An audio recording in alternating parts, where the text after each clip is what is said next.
السلام علیکم، آپ دیکھ رہے ہیں نجم سیٹھی شو. میں ہوں سید عائشہ ناز، میرے ساتھ موجود ہے لندن سے نجم سیٹھی صاحب. السلام علیکم.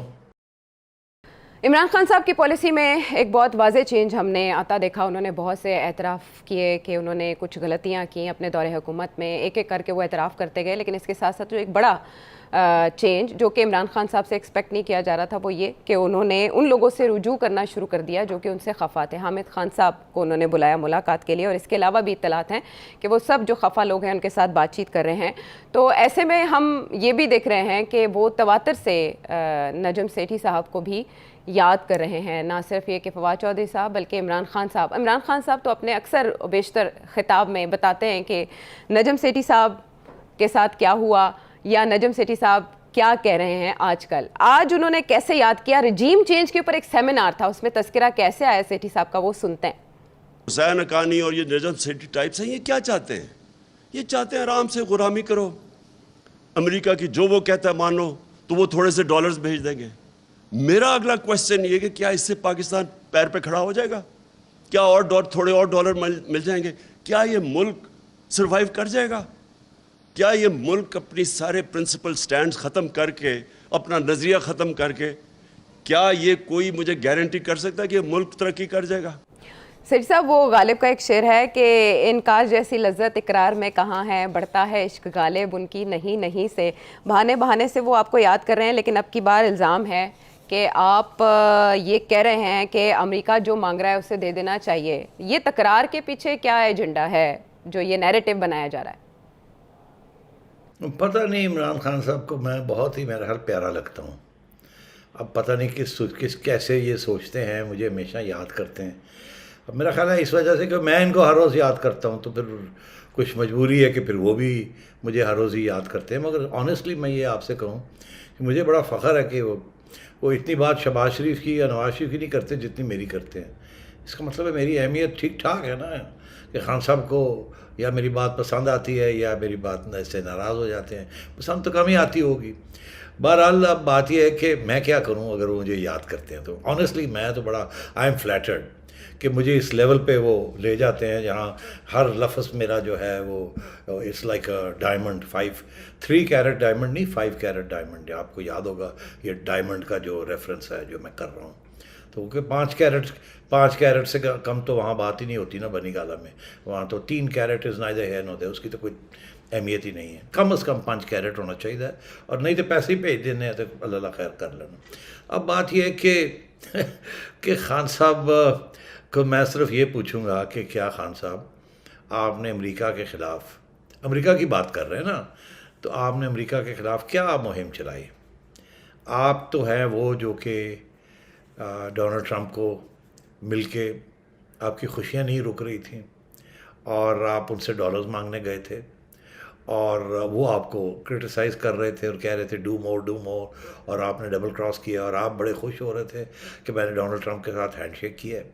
اور پھر آپ نے آ کے یہ کہا، میں نے یہ کل بھی کہا تھا، آج میں پھر کہتا ہوں کہ آپ نے کہا کہ جیسے 92 میں میں نے ورلڈ کپ جیتا تھا تو مجھے اتنی خوشی نہیں ہوئی تھی جتنی اب میں امریکہ سے آیا ہوں، جیت کے آیا ہوں. پتہ نہیں کیا جیت کے آئے تھے، وہ تو ہمیں آج تک نہیں سمجھ آئی.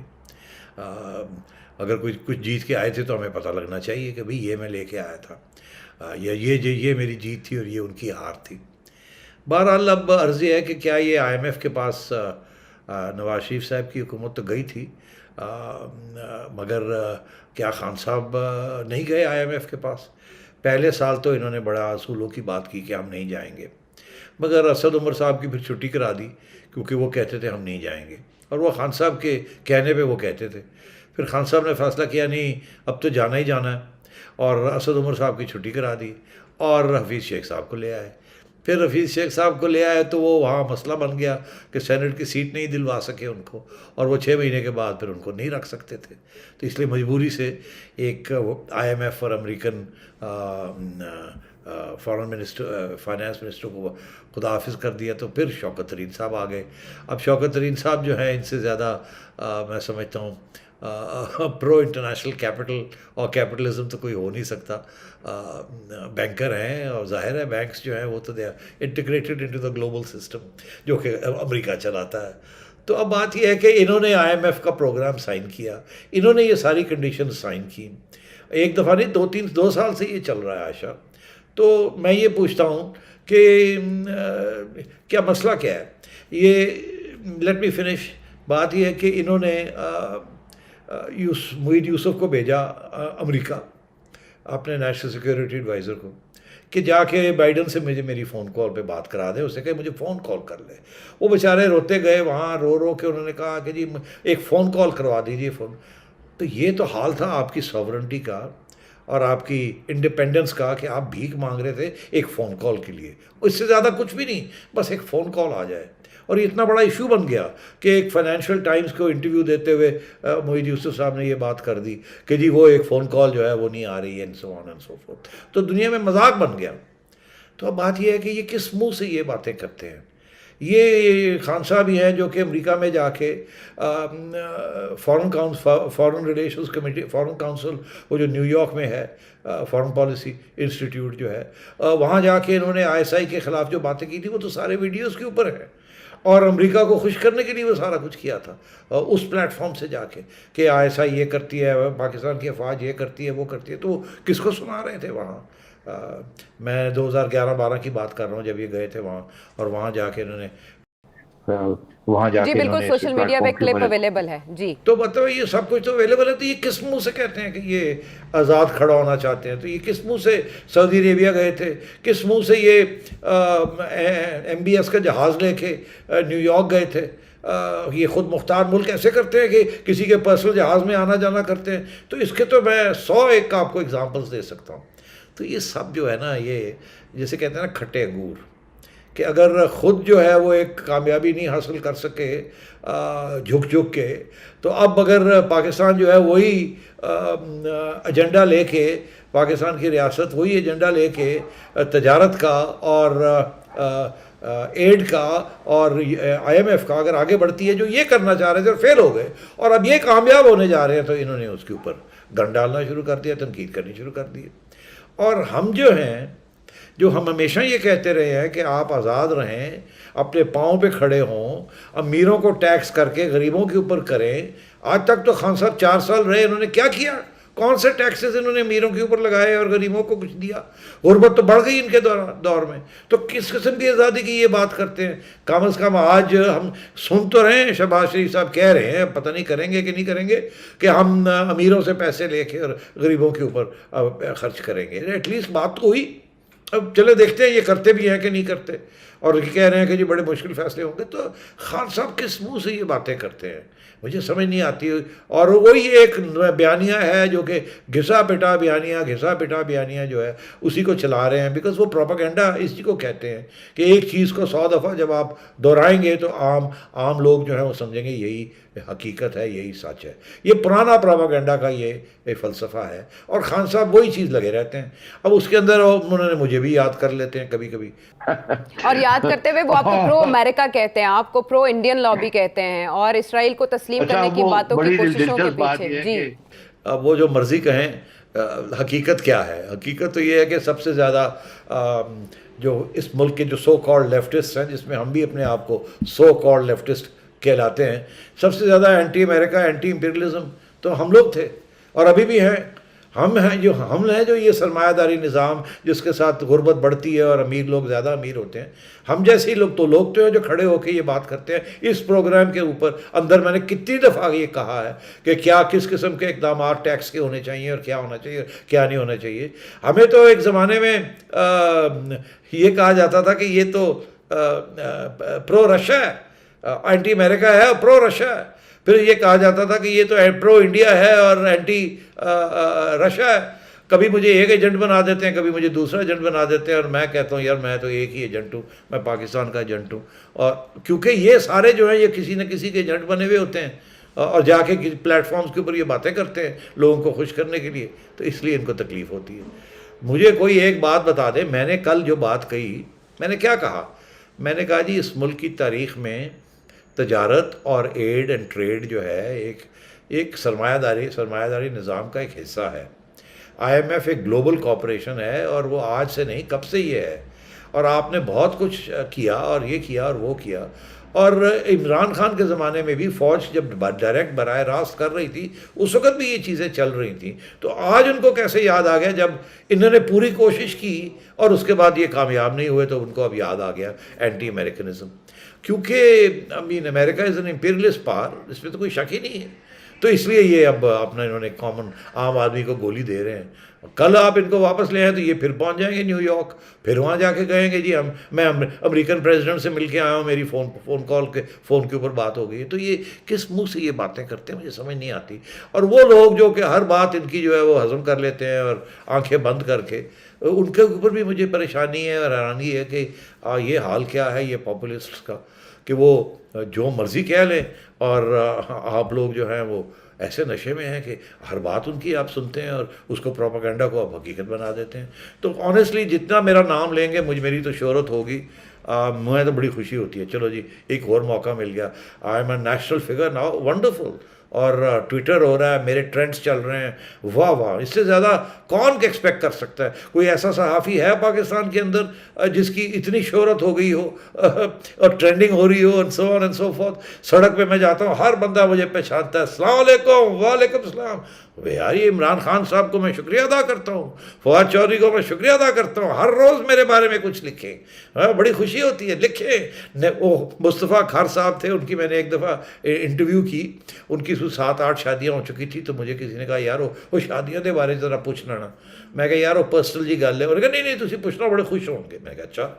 تو میں نے کھر صاحب کو کہا, میں کھر صاحب وہ سنا ہے آپ کی کوئی 7ویں 8ویں شادی ہوگی, آپ تو 80 سال پلس ہو گئے.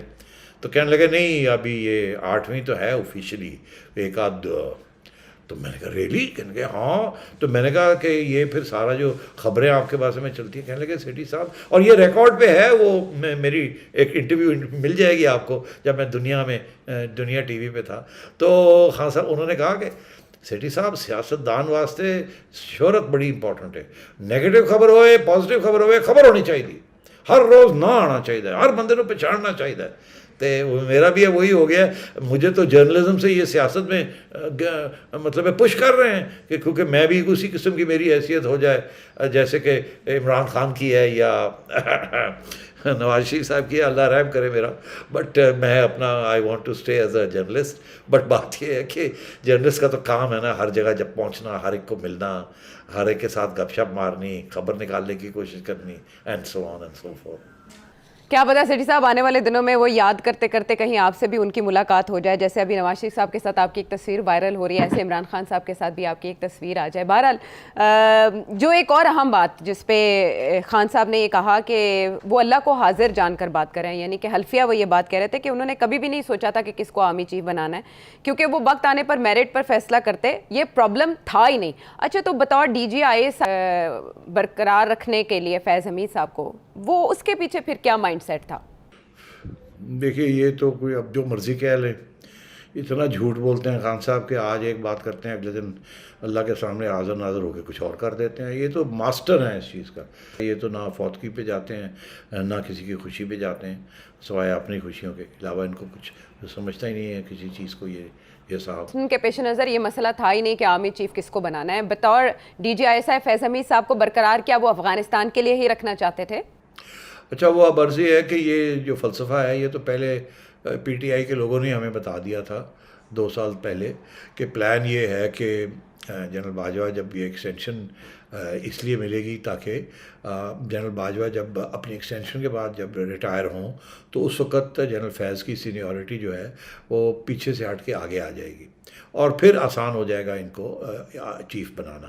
اور عمران خان صاحب کا تو آن ریکارڈ ہے کہ وہ کہ جنرل فیض نے ان کی بڑی مدد کی ہے, اسی لیے ان کو ISI میں رہنے دینا چاہ رہے تھے. خود انہوں نے پیچھے جو بیان دیا ہے, یاد ہے آپ کو, کہ میں چاہتا تھا کہ یہ اور رہیں کیونکہ سچویشن خراب ہو رہی تھی اور یہ ہو رہا تھا اور یہ فلانا تھا ڈنگڑا تھا, اس لیے میں چاہ رہا تھا کہ ان کو بھی ٹرانسفر نہ کیا جائے. انہوں نے خود کہا تھا جب یہ ایشو ہوا.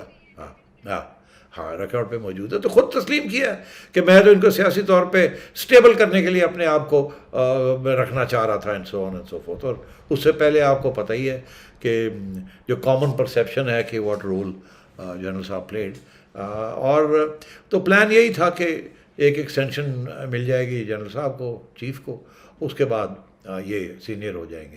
تو وہی ہوا, خان صاحب نے ایکسٹینشن بھی دی, اور اس کے بعد جنرل فیض جو ہے وہ اب سینئر بھی ہو گئے ہیں, چوتھے نمبر پہ آ گئے ہیں میرا خیال ہے, یا چوتھے پانچویں پہ آ گئے ہیں, یا آ جائیں گے once the chief retires and so on. تو he is in line of course, اور یہی خدشہ یہی تھا کہ اگر انہوں نے پھر ایک اکٹھ ہو گیا خان صاحب کا اور جنرل صاحب کا, جنرل فیض کا, تو پھر مطلب یہ اپوزیشن تو فارغ ہی ہو جائے گی. ابھی میں نے سنا ہے, اور آپ ہمیں یاد دلا دیں کہ ابھی ایک پروسیکیوٹر جنرل نیب نے جو بات کہی ہے کہ ارادے کیا تھے نیب کو استعمال کر کے اپوزیشن کو کیسے ڈیسیمیٹ کرنا تھا, ختم کرنا تھا. بالکل بالکل سیٹھی صاحب, مصدق عباسی صاحب نے تقویت دی ہے خرم دستگیر صاحب کے بیان کو. اس کو ہم پروگرام میں شامل کریں گے کہ خرم دستگیر صاحب نے کیا کہا, اور جو مصدق عباسی صاحب ہیں جنہوں نے شہزاد اکبر صاحب کو ریپلیس کیا تھا, وہ کیسے تصدیق کر رہے ہیں اس بات کی. بریک کے بعد.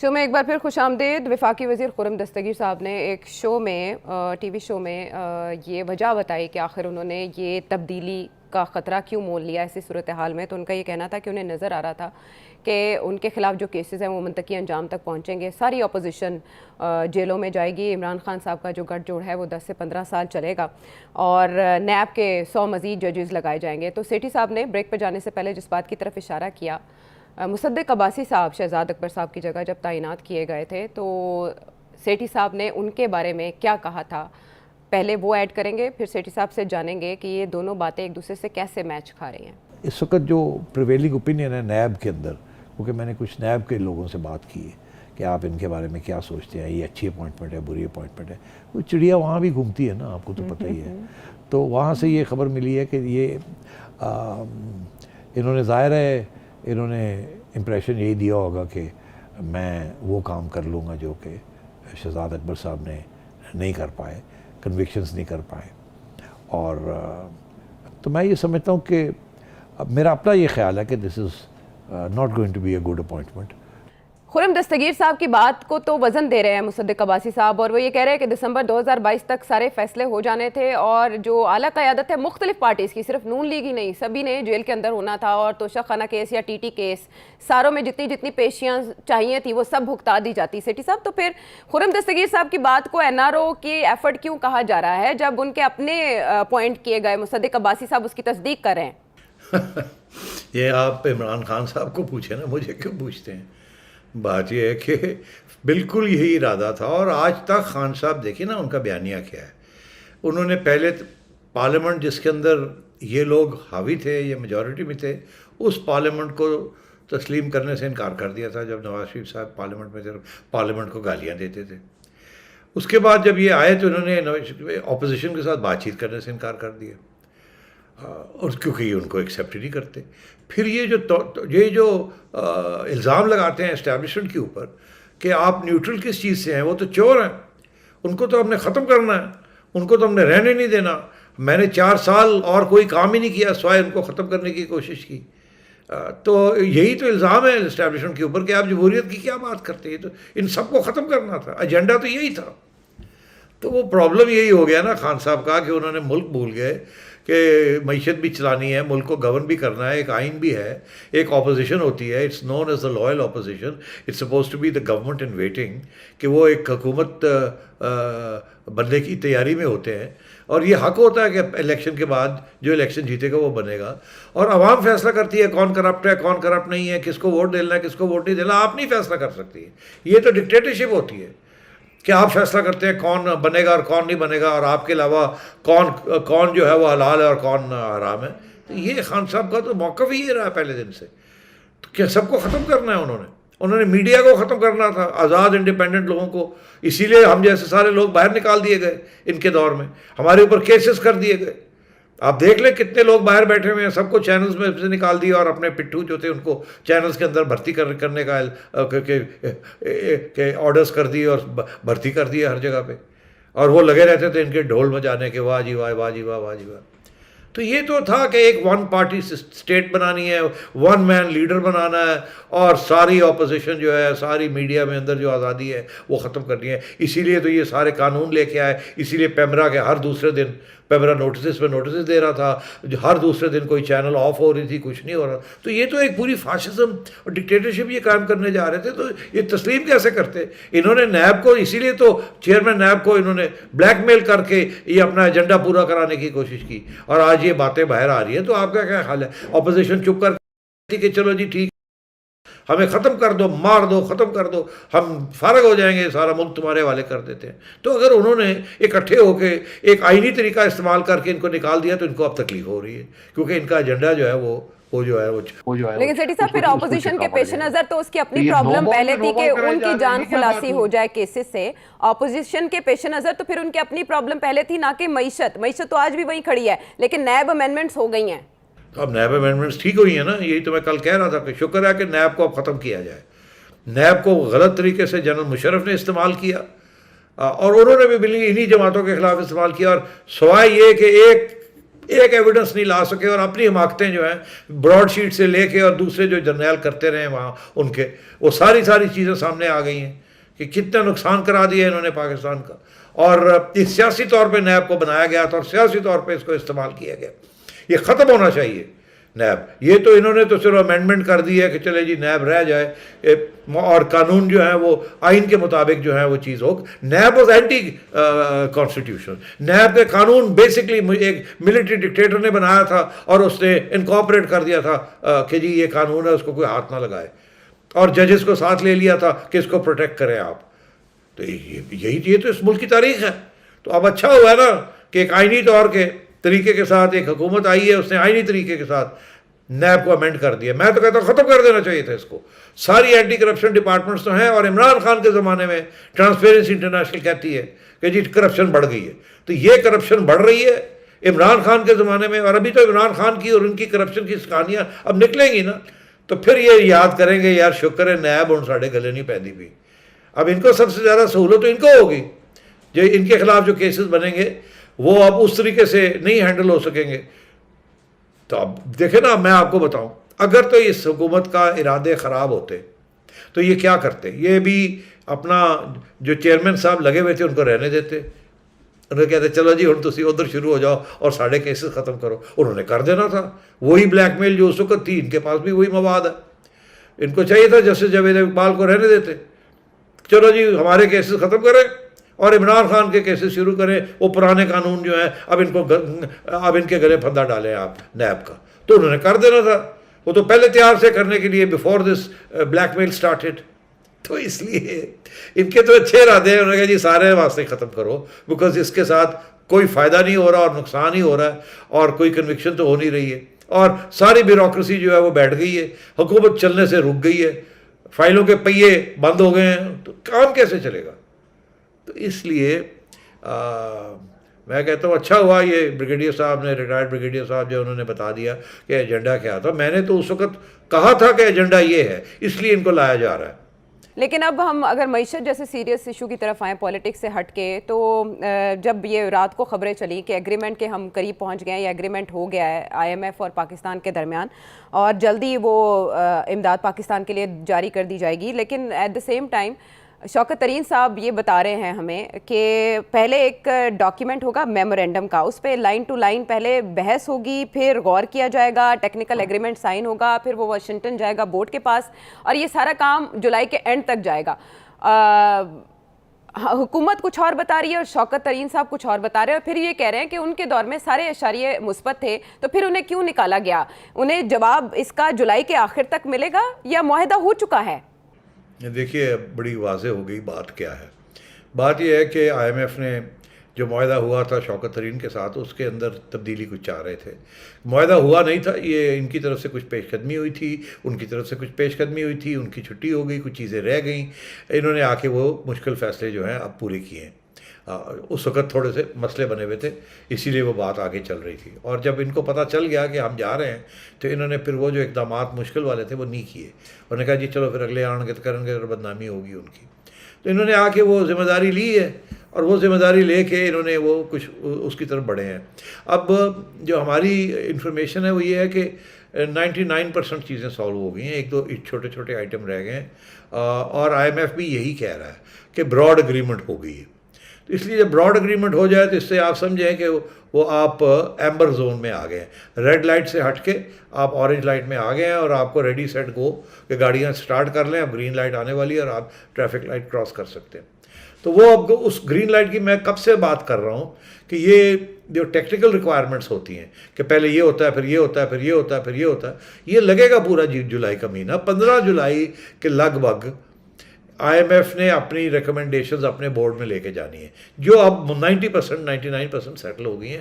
ایک دو چیزیں ہیں وہ مفتاح اسماعیل صاحب آلریڈی کہہ رہے ہیں کہ وہ واپس لے رہے ہیں. میرا خیال ہے کچھ انہوں نے جو سیلری انکریمنٹس لگائے ہیں, پینشنز لگائی ہیں کچھ, اور یہ جو ٹیکس ریٹ ایگزیمپشن دی ہے فرام 50,000 روپے سے 1,00,000 روپے تک کو ایگزیمپٹ کر دیا ہے, وہ واپس پرانے ادھر ہی چلا جائے گا, 50,000 روپے ہی آ جائے گا. کچھ 40-45 ارب روپیہ جو انہوں نے چھوٹ دی تھی وہ پھر واپس لے لی انہوں نے. اسی طریقے کے ساتھ جو 10-15% اور بھی چیزیں پینشنز اور سیلریز بڑھائی تھی وہ بھی واپس لے لیے, کیونکہ وہ IMF نہیں مانتی, وہ کہتی ہے سوری یہ آپ نہیں کر سکتے, آپ اس وقت پاپولزم کی طرف مت جائیں, آپ نے کڑوا گھونٹ کرنا ہے پورا کڑوا گھونٹ کریں, یہ ادھر ادھر کی باتیں نہ کریں.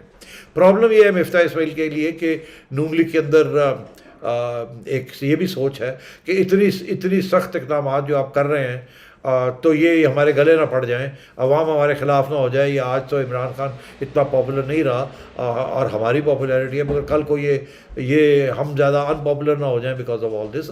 ہاتھ تھولی رکھو, ری نیگوشیٹ کرو. یہ اسحاق ڈار صاحب سارا وقت یہی کہتے ہیں کہ IMF کے ساتھ تکڑی نیگوشیشنز کرو, کمزوری کے ساتھ نہ کرو, جتنا کچھ بچا سکتے ہو بچانے کی کوشش کرو. تو یہ ایک کشمکش چل رہی ہے, مگر یہ بات صحیح ہے کہ 99% سارٹ آؤٹ ہو گیا, اور جب سارٹ آؤٹ ہو گیا ہے اب اگلے 15-20 دن کے اندر IMF اس کو پورا لکھے گی, پورا ایک بنے گا وہ سارا کچھ. آپس کے اندر میٹنگز کریں گے, ان کے ساتھ میٹنگز کر کے نقطہ, کوما, فل سٹاپ, سیمی کولن وہ پکا ہو جائے گا. اس کے بعد یہ جائیں گے اپنی بورڈ کی میٹنگ کے اندر, وہاں پریزنٹ کریں گے, وہاں اس کی اپروول مل جائے گی ان کو. بالکل اس پہ کوئی ادھر ادھر کی بات نہیں ہوگی, اس پہ اپروول مل جائے گی کہ چھوٹی موٹی کوئی چیز اگر وہ ڈال دیں کنڈیشنل تو وہ اور بات ہے, مگر ہو جائے گی, اس پہ کوئی ایشو نہیں ہے. اور پھر جا کے by the end of July formal agreement جو ہے وہ سائن ہو جائے گی. تو مگر اس وقت جو منی مارکیٹ ہے, جو پرسیپشن ہے, وہ یہی ہے کہ اب ہو گیا یہ کام ہو گیا ہے, اور سب کو یہ ایک قسم کی خوشخبری ہے کہ, اور اسی وجہ سے آج چائنا کی طرف سے بھی اب آپ کو کچھ 2.5 بلین کے قریب کوئی ڈپازٹ 2.3 بلین وہ بھی ایک آ رہا ہے آپ کو.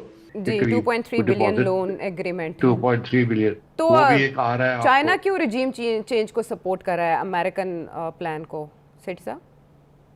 نہیں, چائنا امریکن پلان کو تو نہیں, اس نے رجیم چینج کو, امریکہ نے کون سی رجیم چینج کی ہے. چائنا اب آپ کا خیال ہے وہ PTI کے بیانیے کے اوپر چلے گا ہیں چائنا. اب وہ شاہ محمود بھی وہاں کہنے گیا تھا کہ نہ دینا, یہ امریکن ایجنڈا ہے یار. They have a state to state relationship, اور انہوں نے پاکستان کو ڈوبنے نہیں دینا, انہوں نے بالکل بیل آؤٹ کرنی ہے, اور وہ آپ کو دے رہے ہیں پیسے تاکہ ان کو احساس ہے اس بات کا. ان کی بہت بڑی انویسٹمنٹس ہیں, پاکستان ڈوبتا ہے تو ان کی بھی ساری انویسٹمنٹ ڈوب جاتی ہے, ایسی کیا بات ہے. سارا سپیک پروجیکٹ جو ہے اڑ جاتا ہے, تو they have to keep Pakistan afloat. اسی طریقے کے ساتھ باقی ممالک سے بھی اور ایڈ ایجنسی سے بھی آپ کو کمٹمنٹس آنی شروع ہو جائیں گی.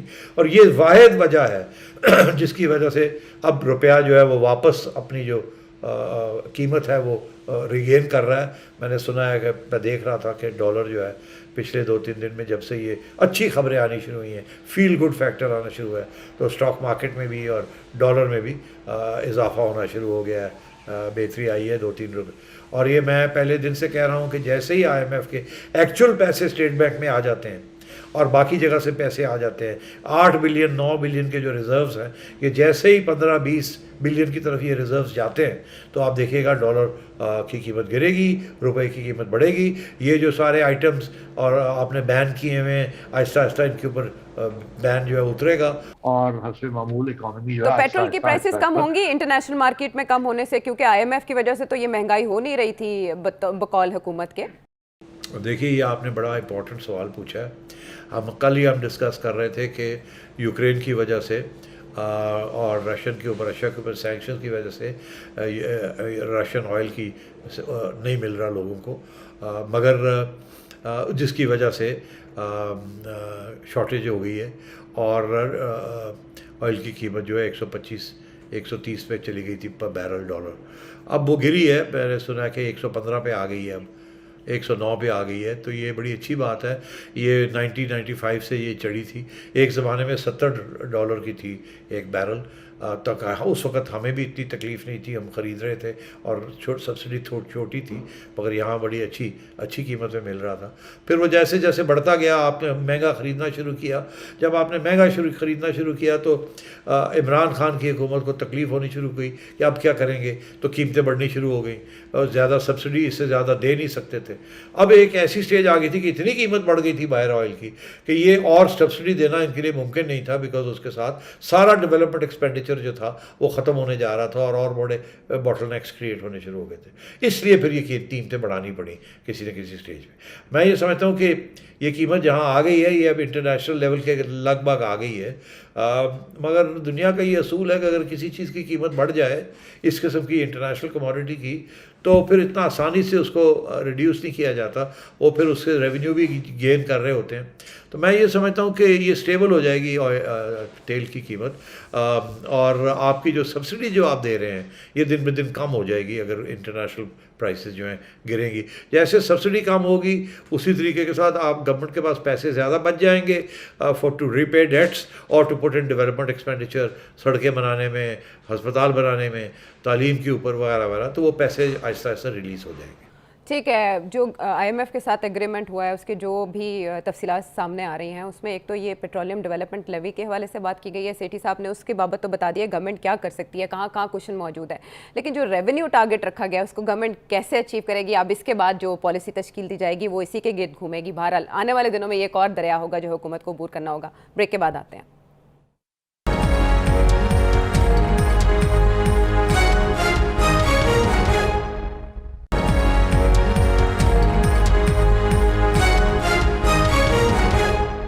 ویلکم بیک ٹو دی شو. عمران خان صاحب اکثر اپنے جلسوں میں اور حکومت میں آنے سے پہلے یہ بات دہراتے تھے کہ جب قیادت جو ہے وہ ایماندار ہو تو انویسٹمنٹ آتی ہے، انٹرنیشنل انویسٹمنٹ بھی آتی ہے. لیکن اب ہم بورڈ آف انویسٹمنٹ کے سابق چیئرمین اور عمران خان صاحب کی کیبنٹ کے وہ ایک ممبر تھے ہارون شریف صاحب، انہوں نے ڈسکلوز کیا کہ محمد بن سلمان ان کی جانب سے انویسٹمنٹ کا ارادہ ظاہر کیا گیا تھا $20 ارب کی عمران خان صاحب کی گورنمنٹ کے ساتھ، لیکن اس شرط پہ کہ انہیں پروٹیکشن دی جائے گی، بیوروکریسی پروٹیکٹ کرے گی. لیکن یہ ہو نہیں سکا. سیٹھی صاحب یہ سیاست سے ہٹ کے چلتا معاملہ تو شاید یہ انویسٹمنٹ آ جاتی ہے، لیکن کیا فیکٹرز انوالوڈ تھے جو یہ نہ ہو سکا؟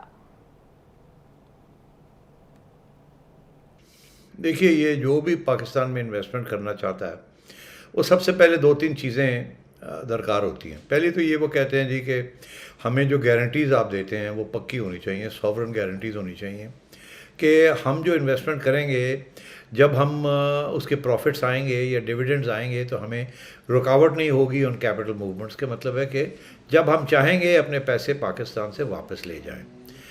یہ ایک گارنٹی ہر انویسٹر مانگتا ہے. This is known as free movement of capital, کہ بھائی پیسہ اندر آیا، آپ نے انویسٹ کیا، اگر آپ بند کرنا چاہتے ہیں اپنی انویسٹمنٹ کیونکہ کامیاب نہیں رہی یا آپ کو پروفٹس مل رہے ہیں، آپ ڈیویڈنڈس آپ کو پروفٹ مل رہی، کہ ریپیٹریشن اس کی اجازت ہونی چاہیے. پہلی بات کہ کوئی اس قسم کی حرکتیں نہ کریں بجٹ کے اندر یا ایسے اقدامات نہ کریں جس کے ساتھ رکاوٹیں کریٹ ہو جائے، ادروائز ہم نہیں کریں گے انویسٹمنٹ آپ کے یہاں. یہ دنیا کا اصول ہے، تو یہ آپ کو بھی دینا پڑتا ہے. مگر یہاں ہوتا یہ ہے کہ پولیٹیکل انسٹیبلٹی اتنی ہو جاتی ہے اور گورنمنٹ پالیسیز ہر دوسرے دن تبدیل ہو جاتی ہیں. ایک پہلے تو ہر 2 سال کے بعد گورنمنٹ چینج ہو جاتی تھی تو وہ گورنمنٹ اگلے آتی تھی، وہ کہتے تھے پچھلے جو ہے وہ ساری چوری ہوئی ہے، فلانا ہوا ہے، ڈھنگڑا ہوا ہے، وہ انویسٹمنٹ کھولیں گے، وہ دیکھیں گے. اور نیب ڈال دیتی تھی پیچھے، IPPs کے پیچھے ڈال دیا، باقی پروجیکٹس کے پیچھے ڈال دیا، سولر کے پیچھے ڈال دیا کہ دکھائیں جی کیا ہوا. تو اس کے ساتھ وہ جو لوگ انویسٹ کیے ہوتے تو کہتے ہیں یار ہماری کیا اس میں غلطی ہے. ہم نے تو یہاں انویسٹمنٹ کی ہے, ہم نے ایگریمنٹس کی ہیں, اب آپ جا کے اگلی حکومت آتی ہے وہ اس کو کھول لیتی ہے اور سارا کچھ رک جاتا ہے, اور پھر آپ کی عدالتیں جو ہیں ہمیں تو انصاف بھی نہیں ملتا, اور صدیاں ہو جاتی ہیں, ہمارے کیسز رک جاتے ہیں, ہمارا پیسہ ڈوب جاتا ہے. پھر وہ جہاں ہم بیٹھتے ہیں وہ دنیا کو بتاتے ہیں کہ جی اتنے نہ جانا, اتنے تو ہو رہا ہے جی, ہر دوسرے دن گورنمنٹ چینج ہو جاتی ہے, ایک گورنمنٹ بھی جو ہے وہ بھی اپنی تبدیل کر لیتی ہے, کوئی پتہ نہیں ہے وہاں تو کوئی اسٹیبلٹی ہے ہی نہیں, نہ اکنامک سرٹنٹی ہے نہ اسٹیبلٹی ہے. ہم نے جب اکنامکس پڑھی تھی تو ہمیں یہ کہا گیا تھا کہ فارن انویسٹمنٹ یا اپنی انویسٹمنٹ بھی وہ اس وقت ہوتی ہے جب اسٹیبلٹی ہو پولیٹیکل اور سرٹنٹی ہو.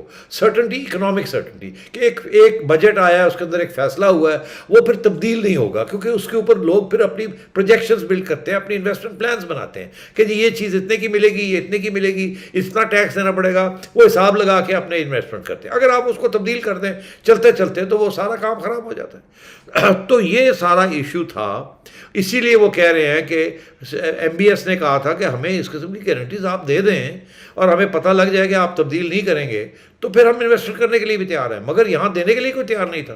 ان کو تو یہ تو اپوزیشن کے پیچھے پڑے ہوئے تھے, یہ تو معیشت کی طرف دیکھ بھی نہیں رہے تھے, انہوں نے تو کوئی نیگوسیشن بھی نہیں کی, انہوں نے کوئی انکریجمنٹ بھی نہیں کی کہ جی آئیے ہم دیتے ہیں. یہ بورڈ آف انویسٹمنٹ کیا کر رہے تھے یہ بیٹھ کے؟ میرا خیال ہے ان کو بورڈ آف انویسٹمنٹ والوں کو تو پرائم منسٹر صاحب بلاتے ہی نہیں تھے کہ پوچھتے تھے کہ کیا کریں. اور کابینہ نے کتنے ایشوز ڈسکس کیے ہیں جو بورڈ آف انویسٹمنٹ نے جا کے, یہ ہمیشہ بورڈ آف انویسٹمنٹ سے ایسا کھوکھلا ادارہ تھرو آؤٹ یہ ایسے ہی رہا ہے, کوئی ان کی بات سنتا نہیں ہے. یہ جا کے باتیں کر کے آ جاتے ہیں, آ کے اناؤنس کرتے ہیں کہ جی اتنے پیسے لوگ لانے کے لیے تیار ہیں, مگر وہ یہ کہتے ہیں وہ کہتے ہیں, اور آگے سے کابینہ کہتی ہے چھڑ یار تسی چھوڑو پر, ہم بہت امپورٹنٹ کام کر رہے ہیں, یہ آتا رہے گا جاتا رہے گا.